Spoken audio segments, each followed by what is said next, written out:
जी हिंद दोस्तों, अनुभूति आईसीएस में आपका स्वागत है। पिछली क्लास में हम लोगों ने कुछ महत्वपूर्ण राजवंश देखे थे, जिसमें से कुछ छूटा हुआ था। आज एंशिएंट हिस्ट्री का फाइनल वीडियो है। इसके बाद हम लोग मॉडर्न हिस्ट्री शुरू करेंगे। तो चलिए शुरू करते हैं गुजरात के प्रतिहार वंश। दोस्तों, जो गुजरात का प्रतिहार वंश होता है, इसकी उत्पत्ति गुजरात व दक्षिण पश्चिम राजस्थान में होती है। और गुजरात के प्रतिहार वंश का संस्थापक नागभट्ट होता है। कौन होता है? नागभट्ट होता है। नागभट्ट प्रथम ने मालवा के क्षेत्र पर अपना अधिकार कर लिया था। प्रतिहारों के अभिलेख में इन्हें श्री राम के छोटे भाई लक्ष्मण का वंशज माना जाता है। तो लक्ष्मण का वंशज किसे माना जाता है? गुर्जर प्रतिहार वंश, नागभट्ट। पुलकेशिन द्वितीय के ऐहोल अभिलेख में सर्वप्रथम गुर्जर जाति का उल्लेख मिला था। इस वंश का दूसरा सबसे प्रभावशाली शासक वत्सराज हुए थे और इन्होंने कन्नौज के त्रिस्तरीय संघर्ष में भाग लिया था और कन्नौज को अपने क्षेत्र में मिला लिया था। जो गुर्जर प्रतिहार वंश होता है, फाइनल रूप से ये जीत जाता है। त्रिपक्षीय संघर्ष में सबसे ज्यादा जीत मिलती है राष्ट्रकूटों को। इस वंश का सर्वश्रेष्ठ शासक मिहिर भोज था, जिसने कन्नौज को अपनी पूर्ण राजधानी बना दी। मिहिर भोज की उपलब्धियों की चर्चा उसके ग्वालियर प्रशस्ति अभिलेख से मिलती है। मिहिर भोज ने गुर्जरों की शक्ति पराकाष्ठा पर पहुंचा दी थी। मिहिर भोज के पश्चात उसका पुत्र महेंद्र पाल शासक बना। तो कौन कौन? पहले नागभट्ट प्रथम, फिर वत्सराज, फिर होते हैं मिहिर भोज के उत्तराधिकारी उनके पुत्र महेंद्र पाल। इन्होंने राष्ट्रकूट शासक इंद्र तृतीय को पराजित किया था। राष्ट्रकूट शासक इंद्र तृतीय को पराजित किसने किया था? तो महेंद्र पाल थे।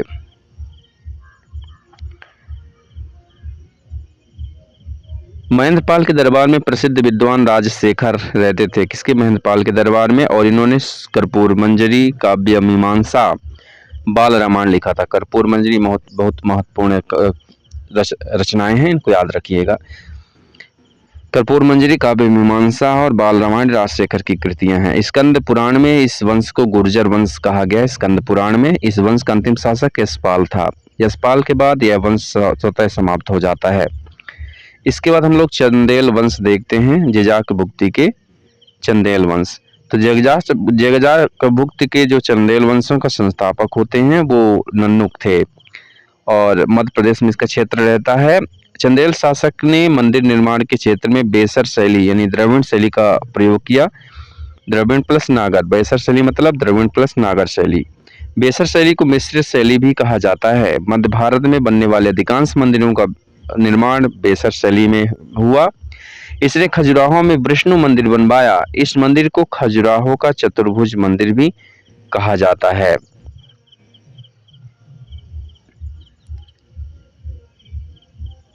प्रारंभ में इसकी राजधानी कालिंजर महोबा थी, किंतु बाद में इसे खजुराहो स्थानांतरित कर दिया गया। इस वंश का अगला शासक यशोवर्मन बना। इस वंश का अगला शासक धंग था। यह शिव को मानता था। इसने खजुराहो में एक विशाल शिव मंदिर का निर्माण करवाया। इसे कंदरिया महादेव मंदिर के नाम से जाना जाता है। इस मंदिर के प्रांगण में नंदी बैल की मूर्ति है, जो कि सबसे बड़ी नंदी बैल की प्रतिमा है। राजा धंग ने जिन्नाथ, विश्वनाथ और वैद्यनाथ मंदिर बनवाए। इसको याद रखिए, महत्वपूर्ण है।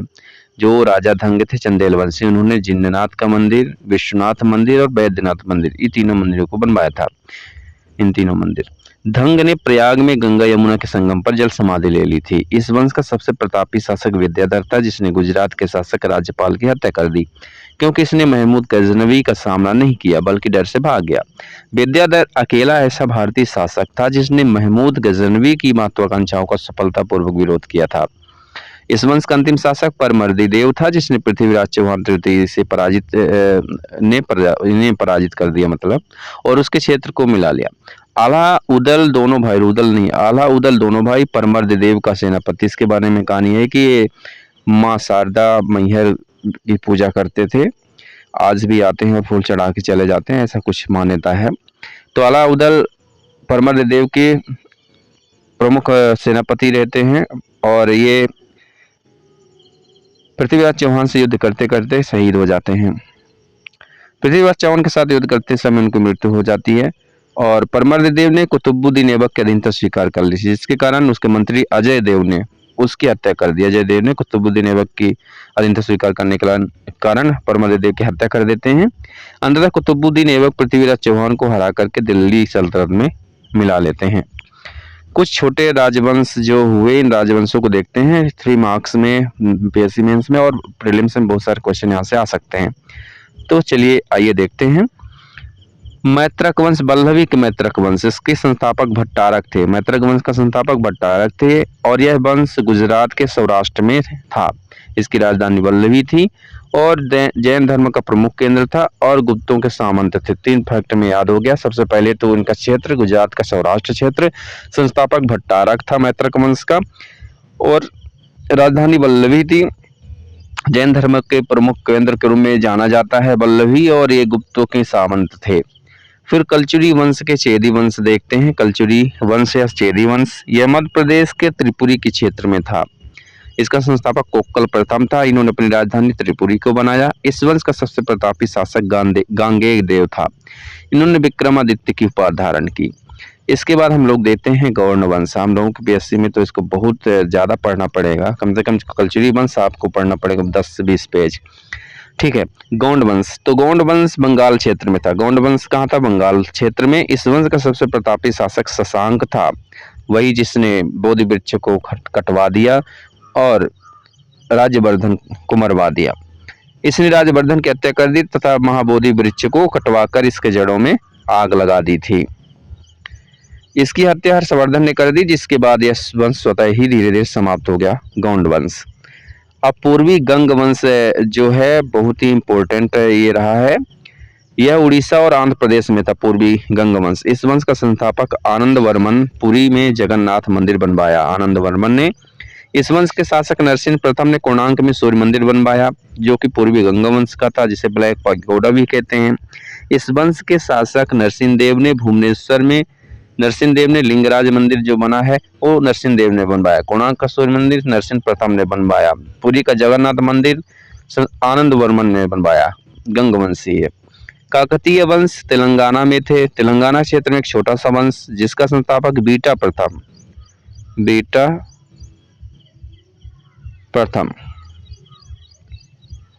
इस वंश का अगला शासक रुद्र प्रथम था। इसने अपनी राजधानी वारंगल को बना लिया। इस वंश का अगला शासक प्रताप रुद्र देव था, जिसके शासनकाल में मलिक काफूर ने आक्रमण किया था।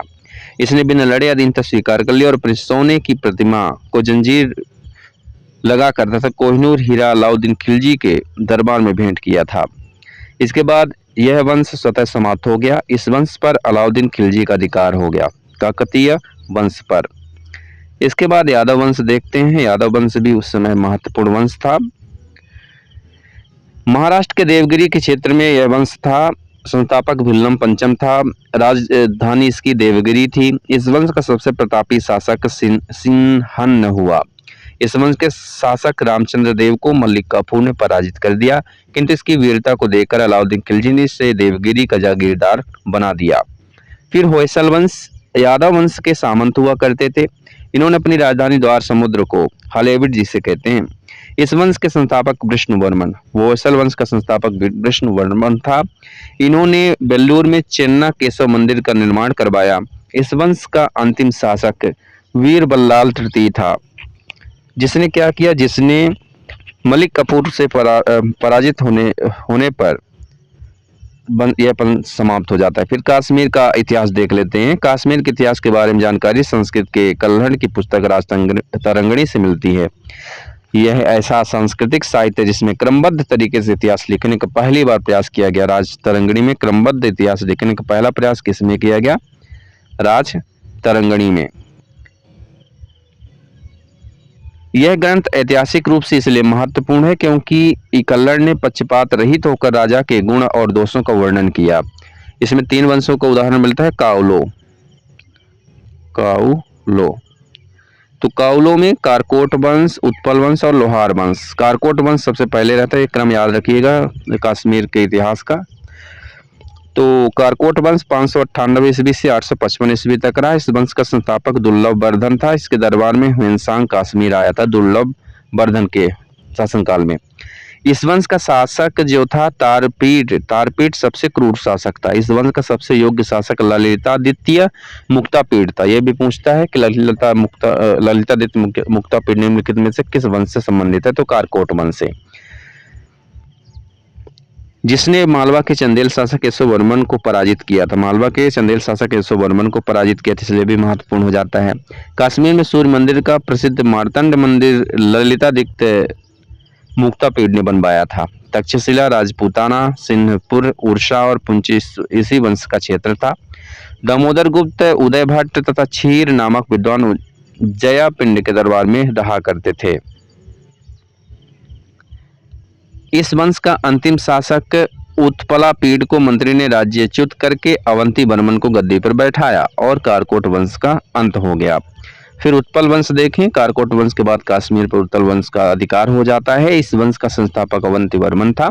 इन्होंने अवंतीपुर नामक नगर बसाया। रत्नाकर और आनंदवर्धन नामक कवि अवंती वर्मन के दरबार में रहते थे। अवंती वर्मन का योग्य मंत्री सूर था। अवंती वर्मन के समय सूर्य नामक अभियंता था। सूर्य नामक अभियंता ने नहरों में सिंचाई का निर्माण करवाया था।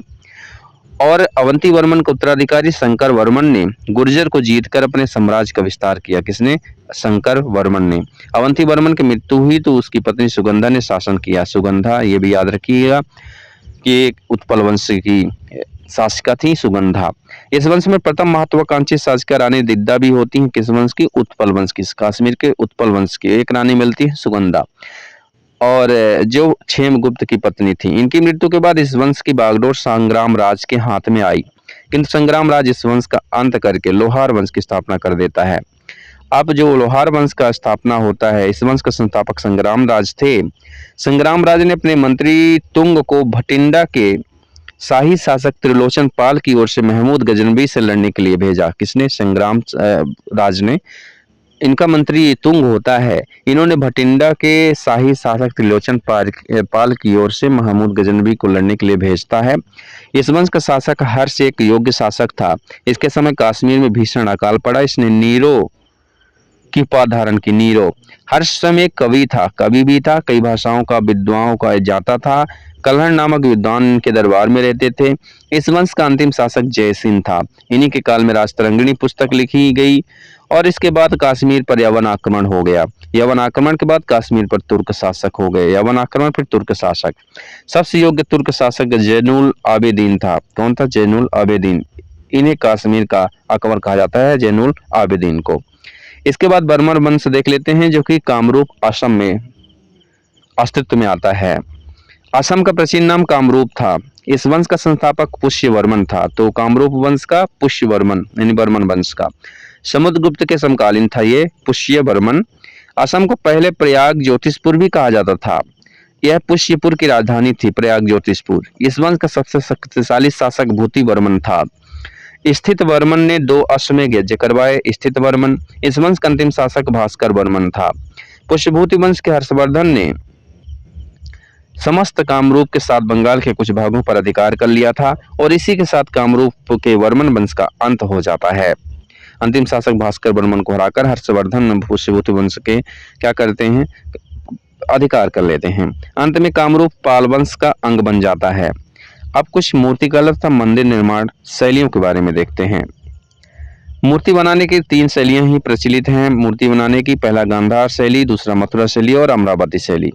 गांधार शैली का विकास कुषाण वंश के प्रमुख शासक कनिष्क के शासनकाल में होता है। तो गांधार शैली का यदि देखा जाए विशेषताएं, सबसे पहली शैली में मूर्ति मिट्टी, चूना और प्लास्टर को मिलाकर बनाई जाती है। मिट्टी मिलाते हैं, चूना और प्लास्टर को फिर बनाते हैं। इस प्रकार की मूर्ति बहुत कमजोर होती थी, इसलिए बाद में काले और भूरे रंग के पत्थर से बनाए जाने लगे। ये मूर्तियां मुख्य रूप से पश्चिमोत्तर भारत में बनाई जाती हैं, जिसका प्रमुख केंद्र तक्षशिला हुआ करता था। इस शैली की 95% मूर्तियां महात्मा बुद्ध की बनी थी।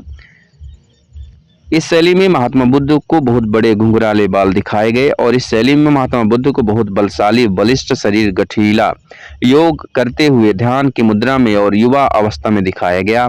इसमें महात्मा बुद्ध के पीछे होलो मंडल, जैसे ये है, ये होलो मंडल, तो होलो मंडल जो प्रभा मंडल है, शेप दिखाई देता है। इस शैली में कपड़े को दोनों ओर से लपेटकर पूरा शरीर ढक दिया जाता है।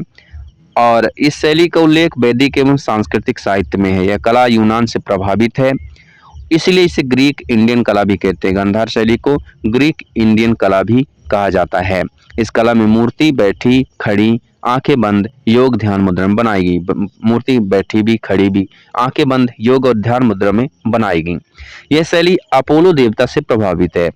फिर मथुरा शैली देखें तो इसका विकास उत्तर भारत में हुआ था। मथुरा, वाराणसी, कौशाम्बी इसके प्रमुख केंद्र थे। इसकी शुरुआत मथुरा में हुई, इसीलिए इसे मथुरा शैली, ये आप मथुरा शैली देख सकते हैं किस प्रकार से इसमें दिखाया गया है। तो इसकी विशेषताएं देख लेते हैं, मथुरा शैली की क्या विशेषताएं रही हैं। इस शैली में चौड़ा सीना, बाल विहीन और नग्न मूर्तियां भी थीं। ज्यादातर मूर्तियों में बायां हाथ आसनस्थ था और दाहिने हाथ को अभय मुद्रा, आशीर्वाद मुद्रा, अभय मुद्रा मीन्स आशीर्वाद मुद्रा में उठाए हुए हैं और कपड़े बाएं कंधे पर पड़े हुए हैं। इस शैली में 3 धर्म की मूर्तियां मिलती है, बौद्ध, जैन और हिंदू, तीनों धर्म की मूर्तियां इसमें मिलती हैं शैली में। और अमरावती शैली, इस शैली का विस्तार मुख्यतः दक्षिण भारत में हुआ था। और जो मथुरा शैली थी, इसमें भारतीय शैली, यह पूर्णतः भारतीय शैली थी। इसमें लाल रंग के पत्थर का प्रयोग किया जाता। अमरावती शैली में दक्षिण भारत की मूर्तियां, ये देख सकते हैं, दक्षिण भारत की मूर्तियां थी।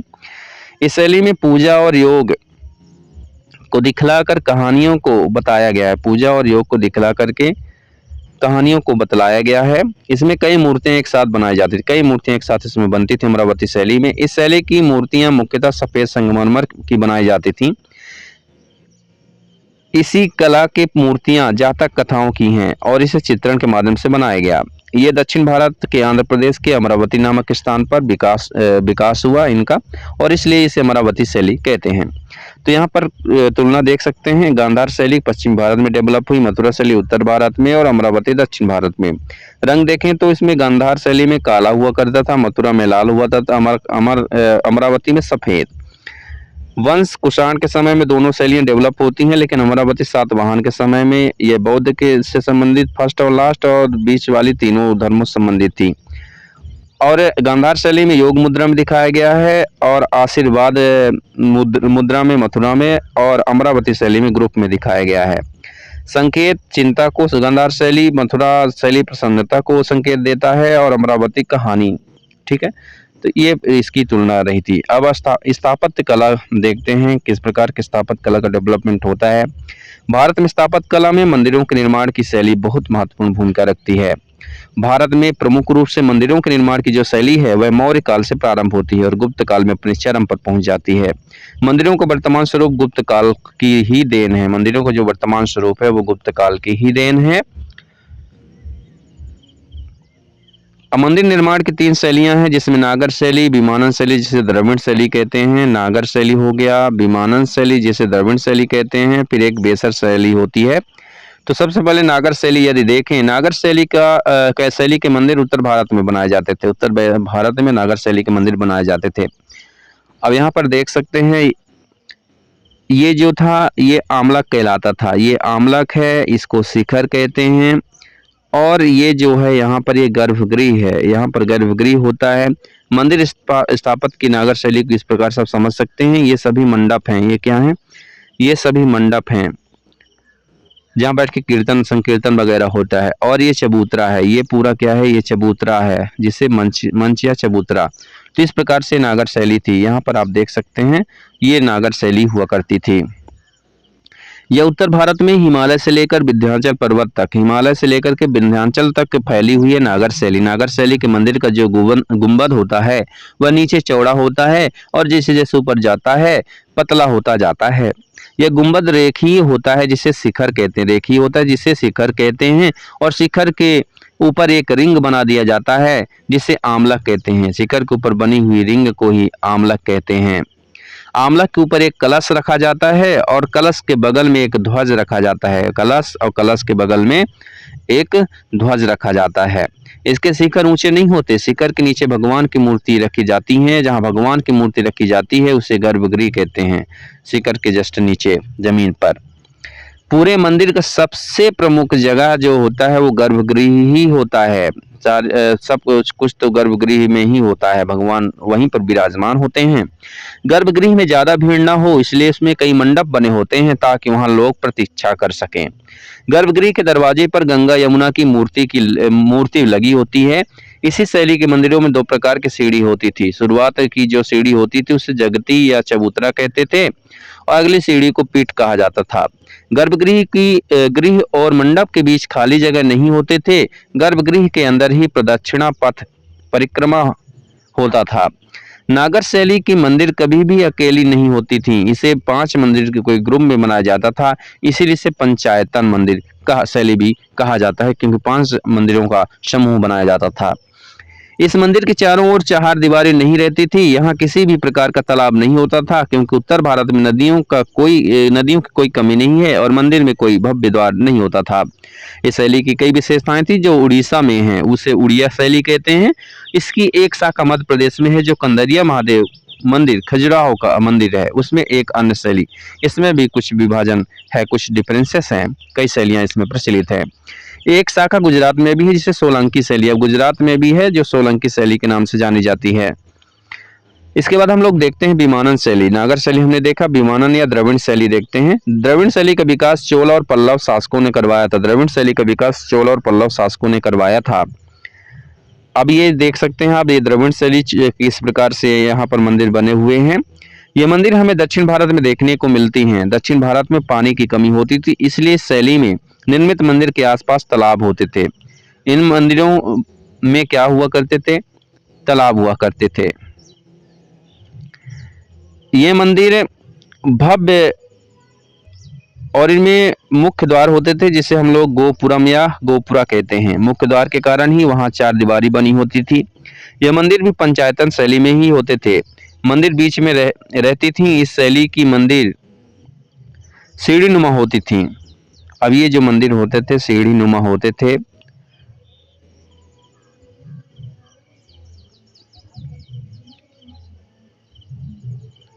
सीढ़ी नुमा को ही विमानन कहा जाता था। सीढ़ी नुमा को विमानन कहा जाता था, इसी कारण इस शैली में विमानन शैली भी, इस शैली को विमानन शैली कहा गया। विमानन शैली में मंडप और गर्भगृह सटा नहीं रहता था बल्कि दूर दूर हुआ करता था। यहाँ आप देख सकते हैं कि यहाँ पर दूर दूर है। ये तो नागर शैली है। यहाँ पर आप देख सकते हैं मंडप और गर्भगृह क्या है, दूर दूर पर हैं, दूरी दूरी पर हैं। ये द्रविड़ शैली है। और बेसर शैली ये है बेसर शैली। तो उसमें अंतराल रहता था क्योंकि यहीं पर परिक्रमा किया जाता था। गर्भगृह के बाहर दरवाजे पर यक्ष और यक्षिणी की मूर्ति लगी रहती है। गर्भगृह के बाहर यक्ष और यहाँ गंगा और यमुना की। इसके बाद बेसर शैली देखें तो यह शैली नागर और द्रविड़ शैली का मिश्रित रूप है। यह मिश्रित रूप हो जाता है बेसर शैली और नागर शैली का। यह शैली विंध्य से लेकर कृष्णा नदी तक फैली हुई है। विंध्या से कृष्णा नदी तक फैली हुई है बेसर शैली। इसमें खुले प्रदक्षिणा पथ होते हैं और मंडप बहुत सुसज्जित होता है। मंडप बहुत सुसज्जित होता है, खुला प्रदक्षिणा पथ होता है बेसर शैली में। कुछ प्रमुख शैली के उदाहरण देख सकते हैं इसमें। नागर शैली के उदाहरण मीनाक्षी मंदिर मदुरई है। विजयनगर शैली विट्ठल स्वामी मंदिर विजयनगर, लोटस महल हम्पी, ये विजयनगर शैली के कुछ उदाहरण है।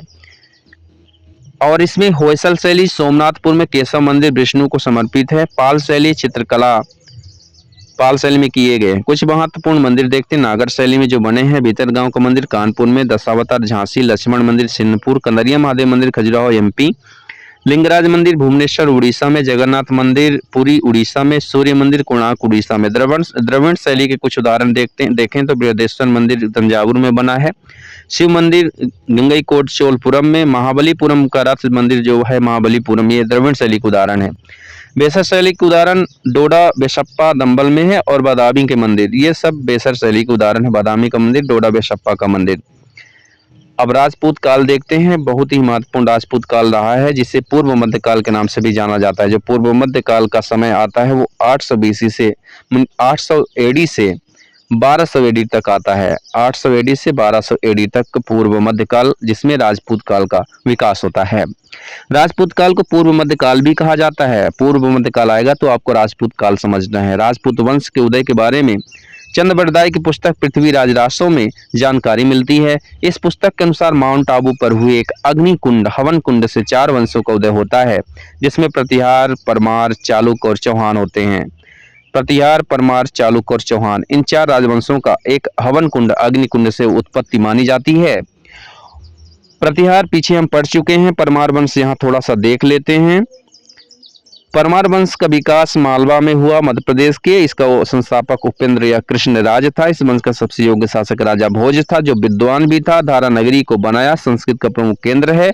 इस काल में धारा नगरी में एक विशाल सरस्वती मंदिर की स्थापना की गई। ज्योतिष का विकास सर्वाधिक हुआ। इस क्षेत्र पर दिल्ली सल्तनत का अधिकार हो गया। गुजरात का चालुक्य सोलंकी वंश देखें। गुजरात में जो चालुक्य थे उनको सोलंकी कहा जाता है। गुजरात के क्षेत्र में विकास हुआ। इसका संस्थापक मूलराज था। इस वंश का प्रमुख शासक भीम प्रथम सामंत के संवंत विमल शाह थे, जिन्होंने वस्तुपाल तथा तेजपाल नामक अधिकारियों द्वारा दिलवाड़ा का मंदिर बनवाया था। दिलवाड़ा के जैन मंदिर बनवाया था भीम प्रथम के सामंत विमल शाह के वस्तुपाल तथा तेजपाल नामक अधिकारियों ने। महमूद गजनवी ने भीम प्रथम के काल में ही सोमनाथ मंदिर को लूटा था। भीम प्रथम के सेनानायक विमल शाह ने माउंट आबू पर प्रसिद्ध दिलवाड़ा का जैन मंदिर का निर्माण करवाया था। इस वंश का प्रतापी शासक भीम द्वितीय होता है, जो 1178 ईस्वी में मोहम्मद गौरी को हरा देता है। अब मोहम्मद गौरी को फर्स्ट बार इन्होंने तो हरा दिया, या मोहम्मद गौरी की भारत में प्रथम पराजय मानी जाती है। अंततः इस वंश पर दिल्ली सल्तनत का अधिकार हो जाता है। इसके बाद चौहान वंश। इस वंश का उदय जंगल देश में हुआ था, जिसे बाद में सापाद लक्ष्य 1.25 लाख गांव कहा गया, जिसकी राजधानी अहिछत्रपुर थी। तो अहिछत्रपुर चौहानों की राजधानी थी। और इस वंश का संस्थापक वासुदेव, जिसे सिंह राज के नाम से भी जाना जाता है। इस वंश के सबसे योग्य शासक अर्णोराज थे, जिसके दरबार में संस्कृत के विद्वान विग्रह राज चतुर्थ बीसल देव रहते थे। जिन्होंने हरिकेली नामक संस्कृत नाट्य लिखा। वाकपति प्रथम ने सर्वप्रथम चौहानों में महाराज की उपाधि धारण की। इस वंश के अगले शासक पृथ्वीराज तृतीय चौहान थे। पृथ्वीराज चौहान को राय पिथौरा भी कहा जाता है। पृथ्वीराज तृतीय चौहान के पिता सोमेश्वर तथा माता संरक्षिका कर्पूर देवी थी, जो त्रिपुरी के कलचुरी राजा अचल राज की पुत्री थी। पृथ्वीराज तृतीय के दरबार में जयानक, चंद्रबरदाई, विश्वरूप, बागीश्वर, जनार्दन, विद्यापीठ, पति गौड़, आसाधार, पृथ्वी भट्ट आदि विद्वान रहते थे। चंद्रबरदाई ने पृथ्वीराज रासो नामक ग्रंथ की रचना किया था। इन्होंने जयचंद्र के साथ मिलकर तराइन के प्रथम युद्ध 1191 में मोहम्मद गौरी को पराजित किया। पृथ्वीराज तृतीय चौहान ने जयचंद्र की बेटी संयोगिता का अपहरण कर लिया और उसने विवाह कर लिया, जिस कारण जयचंद्र और पृथ्वीराज तृतीय एक दूसरे के विरोधी हो जाते हैं। बाद में ही जयचंद्र धोखा देता है और तराइन के द्वितीय युद्ध में पृथ्वीराज को पराजय मिलती है। तराइन का द्वितीय युद्ध भारतीय इतिहास में एक निर्णायक घटना साबित होती है। पृथ्वीराज तृतीय तराइन के युद्ध में नाट्यरंभा नामक घोड़ा तथा राम प्रसाद नामक हाथी पर सवार था। पृथ्वीराज तृतीय तराइन के युद्ध में, ठीक है। मोहम्मद गौरी ने 1194 में चंदावर के युद्ध में जयचंद को भी पराजित कर दिया। मोहम्मद गौरी के गुलाम कुतुबुद्दीन ऐबक ने दिल्ली तथा अजमेर पर आक्रमण करके चौहानों की सत्ता का अंत कर दिया। तो पूर्व मध्यकाल भी हमने देख लिया। अब इसके बाद देखेंगे मॉडर्न हिस्ट्री। ठीक है, आज के लिए इतना ही।